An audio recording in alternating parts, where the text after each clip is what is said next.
बिस्मिल्लाहिर्रहमानिर्रहीम। खुतबाते अमीरुल-मोमिनीन इमाम अली अलैहिस्सलाम, नहजुल बलागा, खुतबा नंबर 38। शुबह की वजह तस्मिया और दोस्ताने खुदा और दुश्मनाने खुदा की मजम्मत। अमीरुल-मोमिनीन इमाम अली अलैहिस्सलाम अपने इस खुतबे में इरशाद फरमाते हैं, शुबह को शुबह इसलिए कहा जाता है कि वो हक से शुबाहत रखता है।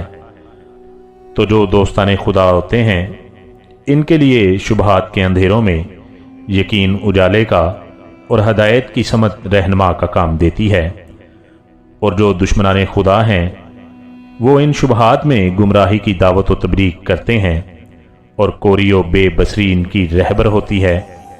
मौत और चीज़ है कि डरने वाला इससे छुटकारा नहीं पा सकता, और हमेशा की ज़िंदगी चाहने वाला हमेशा की ज़िंदगी हासिल नहीं कर सकता।